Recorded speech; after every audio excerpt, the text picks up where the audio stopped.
Hey, rich friends, it's Dr. T Mac here. Welcome to the T Mac Inspired Show. In today's episode, I have an awesome guest who happens to be one of my rich friends, y'all know, and she's an amazing investor. She's a tech and a real estate investor, and I just want to jump right in, okay? So let me just welcome my good friend, Tammara Williams.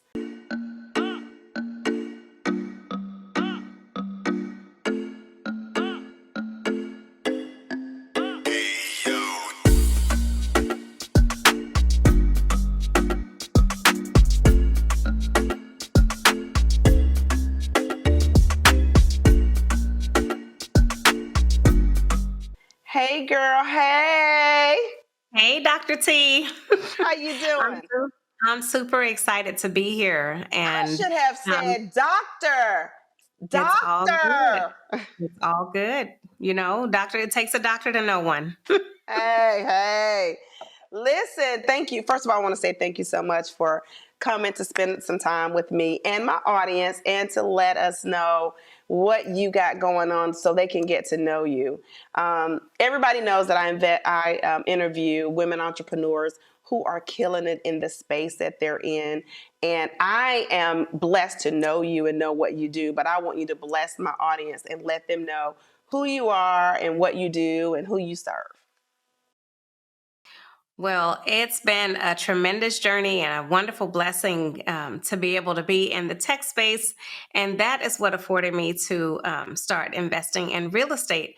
So, my background is hardcore tech. I worked at Microsoft for many years and then went on to work in the home improvement space, all with technology, marketing, e commerce, digital, mobile, all that good stuff. So, I am a tech geek girl at heart. And it really has served me well in the real estate space because a lot of times people get so emotionally invested when you're talking about real estate. And I just look at the numbers, right? If the numbers make sense, then maybe the deal is going to make sense. But I am very logical as it relates to investing either in technology or in real estate. And right now, my focus is truly in the real estate education business, like you. Oh, yes. So, what made you get into real estate? Let's talk about that. Well, it's kind of crazy because I got into real estate on accident, but we don't believe in coincidence or accidents, right? God can use Right, anything. right. But I was getting towards the end of the year, and I went to see my accountant and CPA, and she said, "Tamara, you've got to get rid of some money." So she was telling me to prepay anything I could prepay. So if I had vendors that I trusted, if I needed to buy equipment for my business, like just get rid of some money. So in my head, I thought, where could I go and spend a whole bunch of money without a whole lot of effort? Okay, so there's this thing called Ziff's principle of least effort. And so a lot of times people will do the minimum amount of work that they have to do to get the maximum return. So that's where my mind went. So I was like, oh, I need to get rid of this money. I'm just going to go buy a house. And so I went and bought a house. It was in an auction, and so I just paid cash for the house. And then when I went back, so this was around the end of October, beginning of November. So I went back to her in the middle of November, and I was like, "Guess what? No worries. I got rid of the money you told me to get rid of." And she goes, "Great. What did you do?" I said, "I bought a house." And she was like, "No, no." Wait a Because minute. You just went and bought a house like Mhm. wait a minute. Back up. So you were trying to get rid of money, right? And you said, "Okay, what made you say let me buy a whole house?" I was just thinking, like, that is the place where I could go and get rid of, more than $100,000 at one time. I just went and bought a house, and I was thinking, okay, I could buy a rental property. I used to hear all the late night infomercials. Oh, they got rich in real estate. I'm like, okay, well, I got to buy one house to get started, so I'll just go buy a house. And I just called a real estate agent. And I said, hey, I want to bid on this house. I don't know how to do it. I knew nothing about real estate. I had no Whoa. idea what I was doing. And I even bought the house in the name of my company, which we know is a no-no. You do not commingle funds, right? You don't do a deal from one company in the name of another company. So I was all kind of wrong. So Oh, she had to use November and December to undo all the what? things that I did. Whoa, whoa, whoa, whoa. Wait a minute. Okay, so there we can unpack this so many different ways, right? So you reached out to an agent and you said, hey, listen, I gotta off some of this money. I need a property. And who did the due diligence for you? Who assessed the property? Who ran the numbers? Tasha, now you're asking all kinds of hard questions. I did not have anybody do, like, I didn't have an inspector come out. There was no inspection done. I was just buying a house. And you know what? It was a HUD home and it was under foreclosure. So, even if I had an inspection, they weren't going to fix anything. But I don't buy houses without an inspection. Like, I know Yeah, better right, now. right, I did not know better then. So right, I just bought it. right. And guess what? I even bought the house without ever being able to walk into it. Okay. Yeah. Where is this house now? Like, do you still own this house? I sold the house a couple of years ago, but I had a renter in it for 5 years. So that house made me a lot of money. So Yes. newbies out here listening, watching, please don't do what she did. No. Don't do what Dr. Tam did. Please, please. But I'm glad you told this story because it happens. It happens to a lot of people, especially in real estate. The thing that I feel is that real estate is sexy, right? It is. Yes. Overall, it's a sexy way to invest. However, newbies do exactly what you did. They just say, okay, I want to buy a house, and they go buy a house, and you could have probably saved thousands of dollars, I'm sure, on this property. Yep. There are so many different ways we can unpack that deal, but we're not. We're going to keep moving. But that's how you got started in real estate. So then what made you decide, okay, I like this, let me go buy more? Okay. So after I made all of the mistakes that I could have made on a single deal, and my CPA had to undo it, so she had to quick claim the house into like make another LLC, quick claim the deed over to that. Like, we had to undo it, right? But this is what I thought to myself: okay, I messed that up, but I'm never going to make that mistake again. I have got to go find myself a real estate coach. Okay. So that was my next step. I went and found myself a real estate coach. I paid a very hefty 5 figures for my real estate coach. Mm-hmm. And my real estate coach taught me how to take that one deal that was initially a mistake to leverage it and do more and more and more deals just from the assets of that one house. And let's talk about that. I really want to talk about that for a minute because people do not understand the power of leverage. Yes. The power of leverage, and with one property, just get the one property and you can leverage that property. It's like when you're jumping on a trampoline, it's like that jump that takes you really, really high and you're like, oh my God, I can really do this. So how did you use that first property to leverage the purchase of your second property? So what I did, because I owned the house free and clear, I was able to refinance the house. Now, keep in mind, I had a tenant in there, and the house was cash flowing.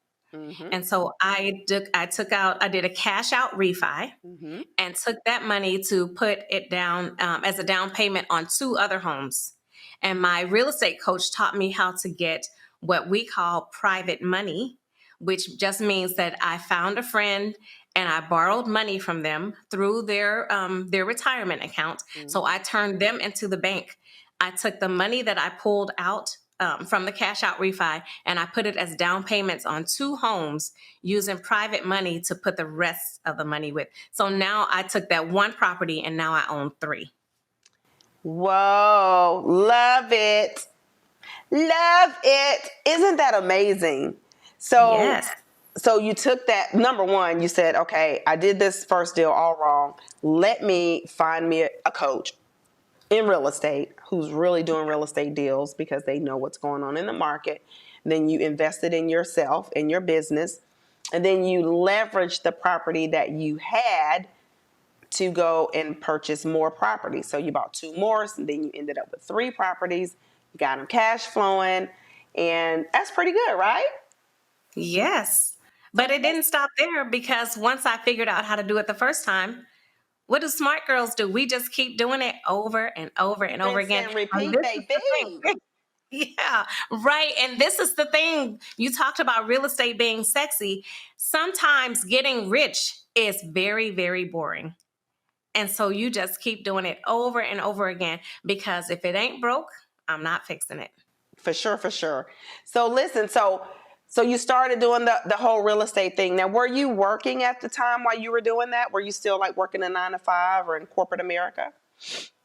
I was out of corporate. I had already started my own company, which is how I was able to have all the extra cash. When I was working in corporate, I didn't have a lot of extra cash Mm. at the end of the year. Okay. Because I just kept matching my lifestyle to my income. But when I became a business owner, I remember a mentor of mine, and this is the thing I want to say, I have a mentor or coach for every aspect of my life.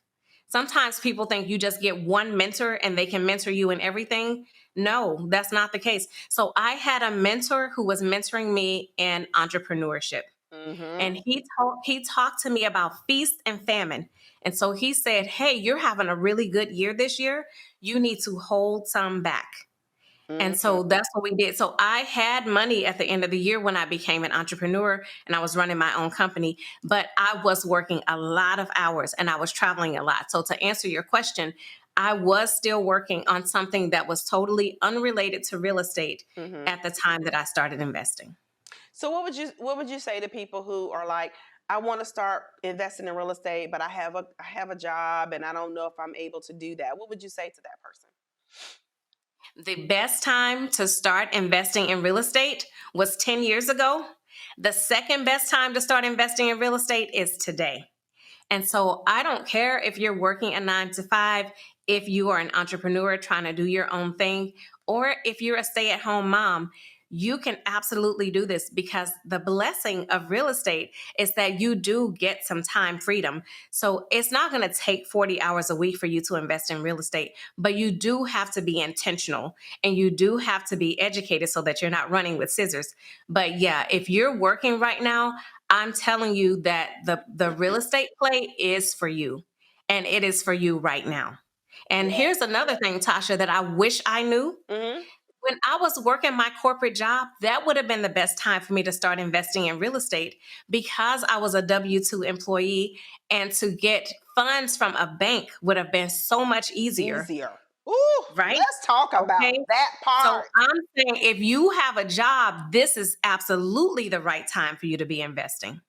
Yes. Let's talk about that a little bit, because I don't shame people who work a 9 to 5. I hear a lot of, coaches and gurus, they shame 9 to 5ers. Do you need to quit your job? No, I don't, because there are so many benefits to having a 9 to 5. It's just that they Agreed. don't know how to use what they have. They don't know how to leverage working, or leverage this company, leverage these benefits to benefit you and your future, right? Yes. So let's Yep. talk a little bit about how easy it is to get a loan if you have a job, a 9 to 5, versus a loan if you're an entrepreneur. So this is what's so cool. If you are a W-2 employee, even if you have your own home and you're looking to become an investor, when they're looking at your debt ratio and all this other stuff. And sometimes when you go out to get a loan as an investor, they're not even looking at all of your personal finances. They're just looking at the fact that you have a job with money that's coming in every 2 weeks or every month. And that is a check in the box. So unlike being an entrepreneur or a solopreneur, where you're just getting money as it comes in as you do deals. So I think it is absolutely best, if you have a W-2, to go out and get loans. In fact, some of the people who I borrow money from, if they don't have a retirement account where I can borrow from that, because they are a W-2 employee, sometimes we turn them into the bank, Mm-hmm. because they look better on paper than an entrepreneur does sometimes. Absolutely. And that's one of the things that my husband and I we use as leverage. I'm like, Yeah. don't, he obviously he's not going to quit his job. He loves what he does. He just loves it. He'll do it forever. And he's like, and I'm like, I'm glad you love your job, because I would tell you not to leave it, because it's easier for us to get whatever we want, when we want to build more, add more to our portfolio and not use our own money, then we could say, hey, here's his W-2, right? 100%. And we're in the same boat with you. Same with my husband. He still works his 9 to 5, and he loves his job, and it's very convenient for us. And we definitely use that as leverage. Absolutely. So don't, those who are working a 9 to 5, don't, if you hate your job, let's say you don't want to work it anymore. Work it long enough to leverage and at least get started and get you enough cash flow going. But don't leave your job because you want to be a real estate investor or you want to be an entrepreneur. I'm going to be honest, and I know Dr. T can tell you the same thing.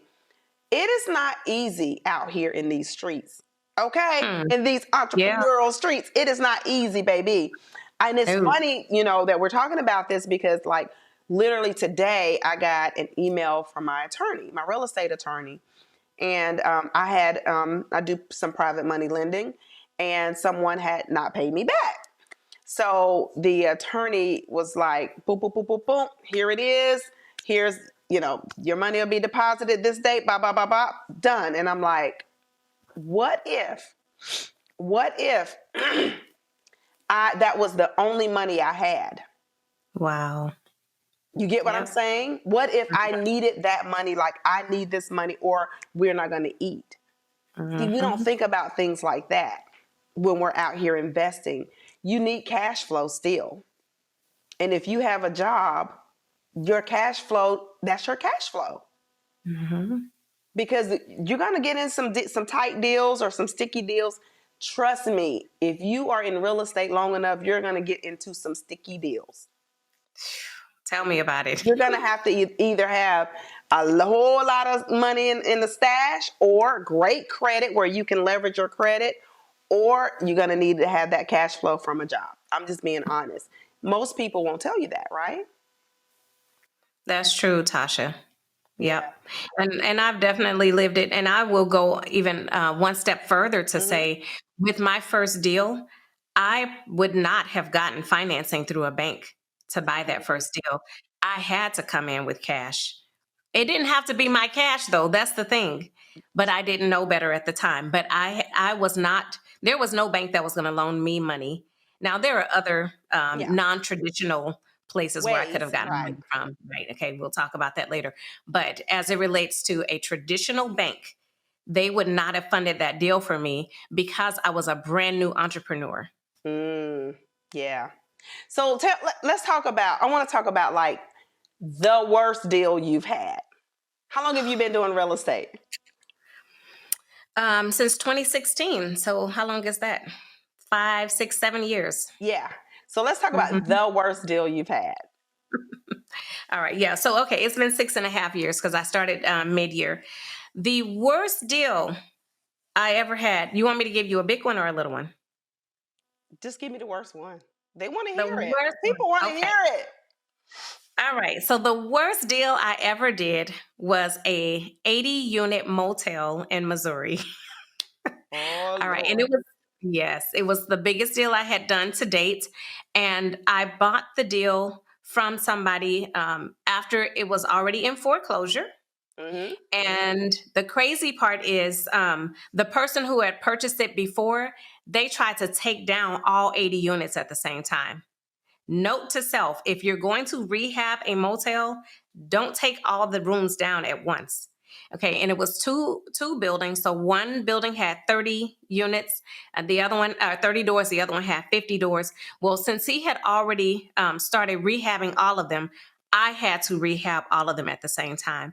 And so we got all the foundation stuff done, the floors, the ceilings, the walls, everything. I bought furniture for all of these rooms from another hotel that was refurb. They were turning over their furniture, and then COVID happened, and all What? hotels and motels in the city had to shut down.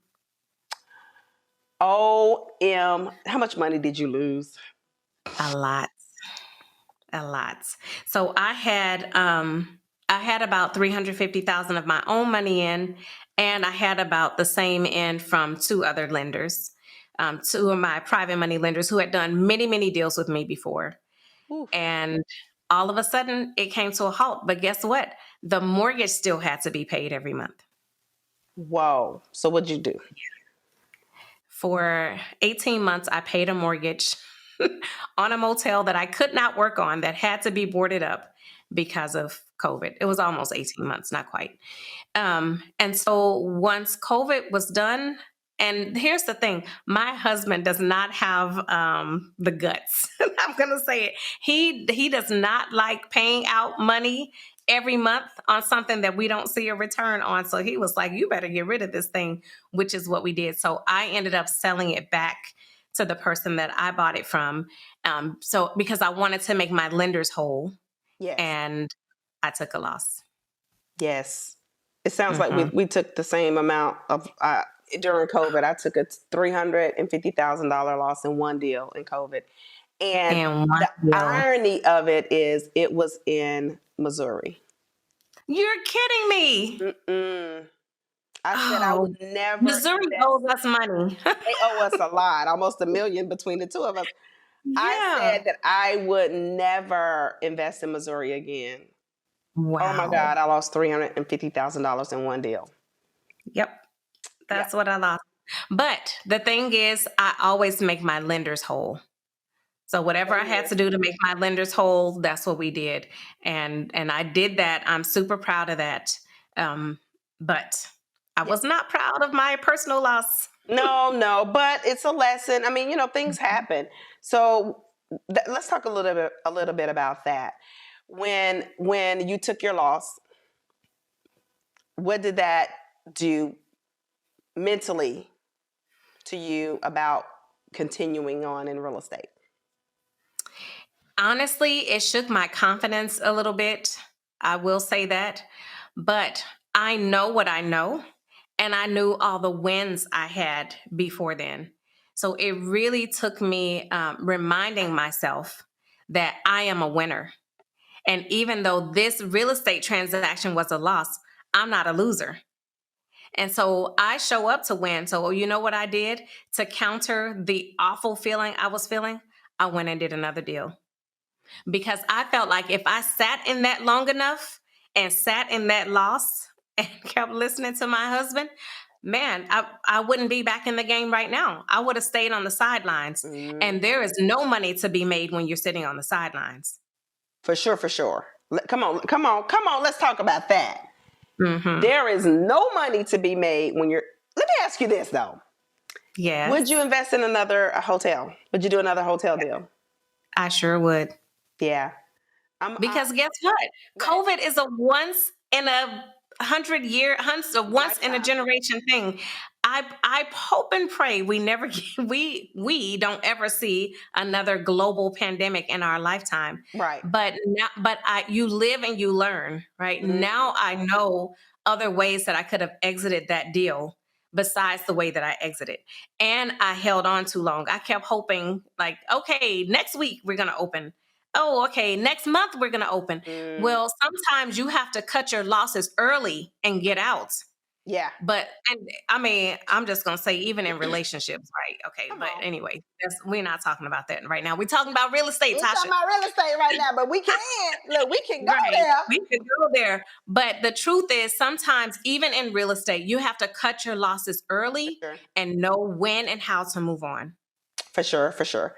And that's unfortunate for a lot of real estate, especially newbies, real estate investors. They don't know when to cut their losses, and it drags them down. It drags, if they have investors, it drags their investors down. They don't make their investors whole. It just becomes a big mess, and then they get discouraged and they get scared and they won't do another deal. But you're Right. going to win some, you're going to lose some. And I like to say, it's really not a loss. It's a learning experience, Yeah. especially you lend money too as well, right? Yes, we do. Hmm. Okay. So especially when you're lending money, you're a private money lender. People are not going to pay you back when they say they are, you got to get attorneys involved. There's a lot of different things, but at the end of it all, it's with anything else, with any other type of business, because real estate investing is a business. With any other business, you're gonna have ebbs and flows. You're gonna have things that you're gonna have to work through. You got to learn, but it makes it a whole lot easier when you have a coach. And I know that if you didn't have that coach, you probably would have given up. That's a lot of money. 100%. That's a lot of money. Yeah. And it was my coach saying, okay, take the loss, get back in the game. That's it. Because I was done. I was like, you know what? I'm just gonna sit it out. I'm gonna wait another year. I'm gonna wait till COVID is all the way over. Like I was, you know what I was doing? Rationalizing with myself and negotiating with myself. And that's the thing.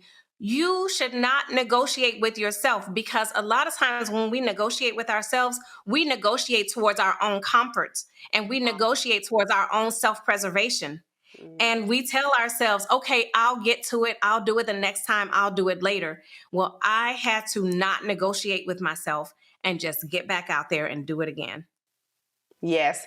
So with you saying that, I heard from a little bird, you could let me know if I'm right or wrong, that you are going to be helping other women.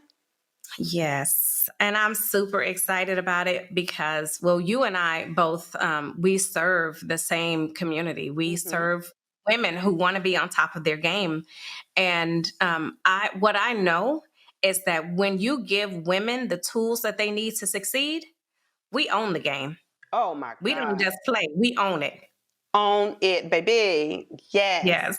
So let's talk about how you're going to serve the women. Well, one of the things I was thinking about is, what is one thing that women or people, real estate investors, can do to change the trajectory of their real estate investing career, even if they've never, ever done a deal. And the one thing that it took me so long to do, because I was scared, Tasha, is submit an offer. And so I kept thinking to myself, what if they say yes? Right? I was happy as long as I was submitting offers and people were saying no. And I was doing all these lowball offers, hoping they said no. But the moment somebody said yes, I was like, fear gripped me. And so my workshop that I've put together for women is called Submit More Offers. Ooh, I And love it. Come more through, offers. sis. I love it. Yes. Submit more offers. So what is that about? We're going to take 5 full days to go over some things like how to find a deal and how to build your team. Because if you do this right, you should not be working in this business full time. You have another job to do. So we're going to teach you how to build out your team. And then finally, for those who are interested, we're going to be talking about how to build out your rental portfolio. I love it. I love it. So when is it? Submit More Offers workshop. When is it? It is the week of February 20th.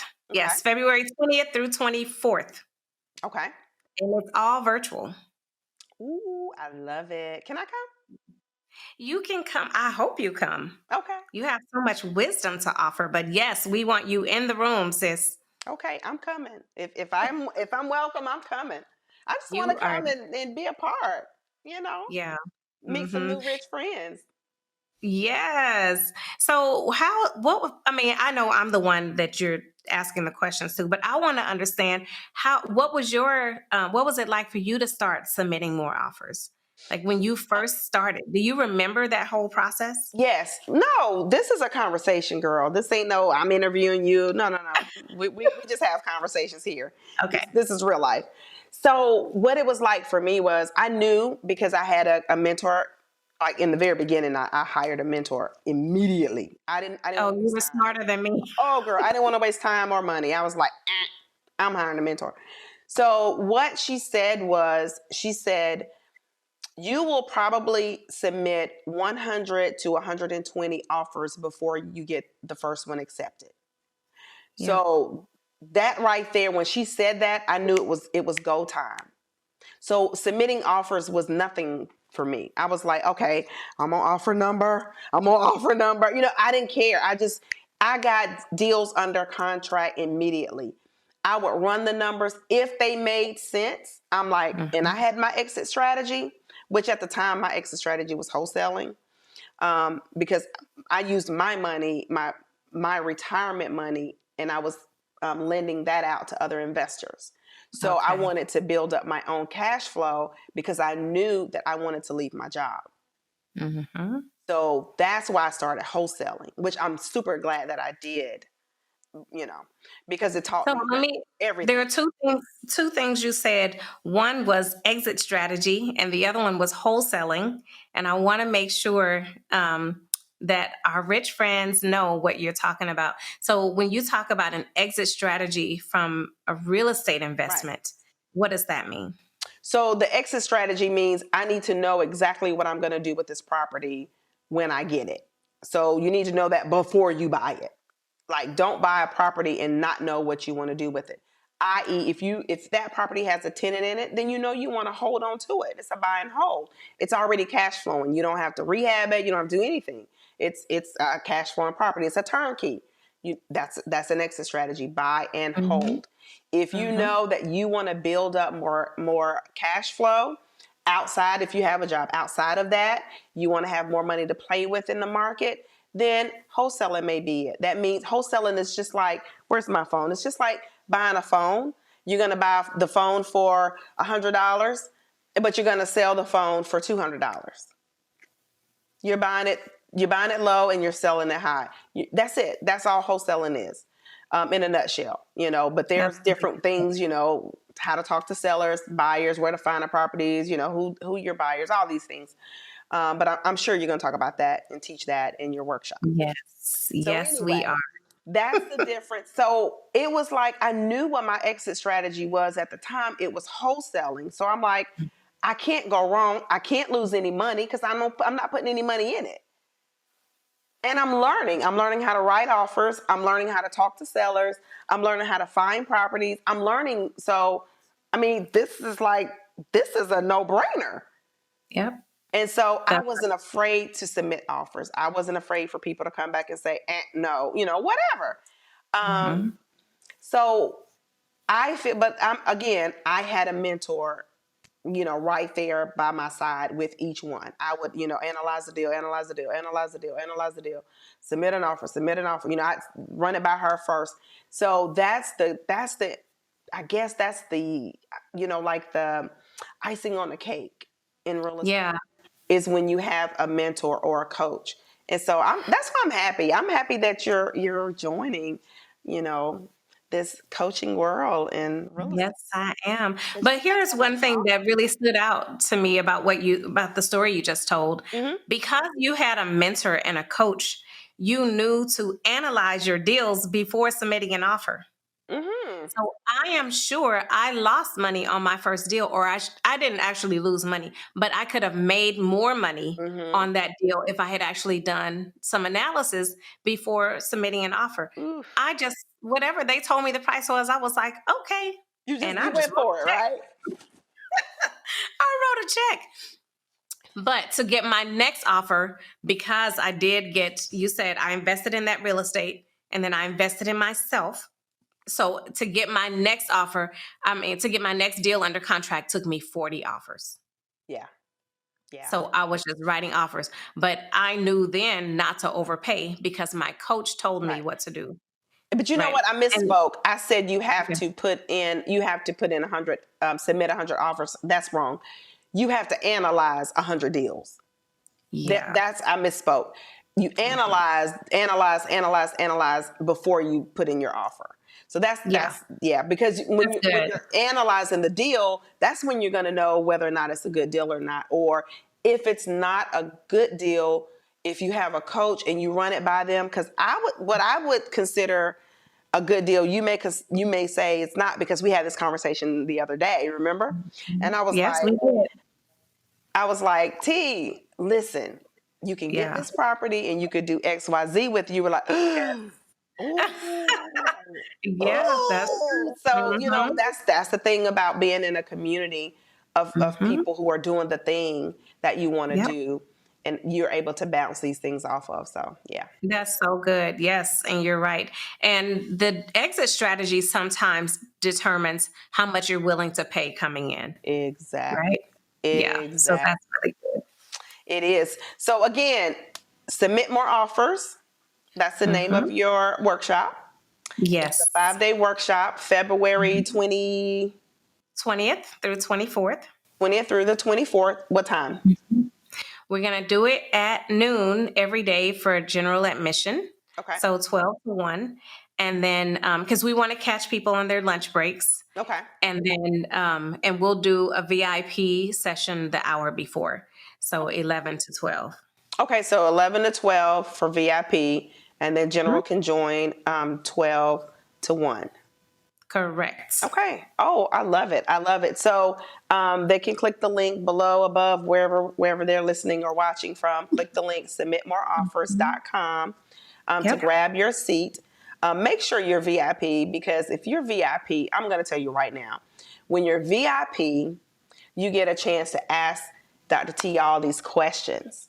Yes. And otherwise, you'll just be sitting in general, and you'll just get to, listen, to the general session. But if you're VIP, you'll get to ask her questions. And she is very knowledgeable, as y'all can tell. As you've heard, she's owned quite a lot of real estate. She's done, I don't know how many deals you've done, but she's done hundreds of deals, made a lot of money in real estate, and lost a lot. So she can teach you and tell you what not to do in real estate as well.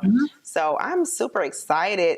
One thing I'm going to give to my Tasha, one thing I'm going to give to my VIPs is a deal analyzer. So you just talked about analyzing hundreds of deals, 100 deals at a time to make, the one great offer. Well, I'm going to give my VIPs a deal analyzer so that they can plug in numbers and know if a deal is right for them. So we don't get caught up in emotions, and we let the numbers tell us if it's a good deal or not. Awesome. I love it. We got so much to talk about. You know what? I'm going to put you on the spot. Okay. I'm going to put you on the spot. You're going to come and Yes. join me for some more conversations, because I really enjoyed this. And there's so many more conversations that we need to have. I would love to. Oh, yes. I love it. I love it. Thank you so much. Yes. One last thing I want you to tell, and my audience is, they're female entrepreneurs. So one last thing I want you to tell the woman entrepreneur who says, I've been on the fence. I want to do it. I want to get in real estate. I want to be one of their rich friends, but I don't know where to start. What would you tell them? What would you tell her? I would tell her that it is scary to jump into something new, but what's even scarier is being poor and broke and not knowing what to do. So you have a community right here of women who maybe don't even know you yet, but they love you. And I'm telling you, T-Mac right here, Dr. T-Mac, she is going to care for you in a way that you wouldn't even believe. And the community that she has built, the community of women who will take you under their wings and move you forward. I'm telling y'all, this woman has helped me so much, even in my business and with ideas that were just not even birthed yet, to bring them forward. This is an opportunity for you to join up with other strong women who have already done it. They've already gone before you, and they know what they're doing. They've made the mistakes, they have the bruises, and they can come back and keep you from doing the same mistakes. You know what? We are not losing here. We're just learning. And so I would love for you to join us on this journey and come on and be one of our rich friends. Ooh, girl, look, I don't even need to close this out. Okay. Yes. I love it. I love it. Thank you so much for joining me. And y'all are going to see more of Dr. T. I know you are. I can't wait. We always have great conversations. Thank you, Tasha. Oh, you are welcome. You're welcome. All right, rich friends. I hope you enjoyed this show episode. I'm gonna stop saying podcast. This show episode with Dr. T. She is amazing. Do not forget to click the link and join the Submit More Offers Challenge February the 20th. It starts on the 20th. I said challenge. I meant to say workshop. Sorry. I'm so used to saying challenge. It starts on the 20th. Don't forget, it's at noon. VIP, you start at 11 a.m. Eastern Standard Time. Bring your business bestie with you, okay? You and your business bestie need to invest in yourself. Get a ticket, join, come learn, come have fun. We're gonna have fun. I'm coming too. So we're gonna have fun for 5 days. I cannot wait to see you. And remember, Dr. T. Mac says you can have it all.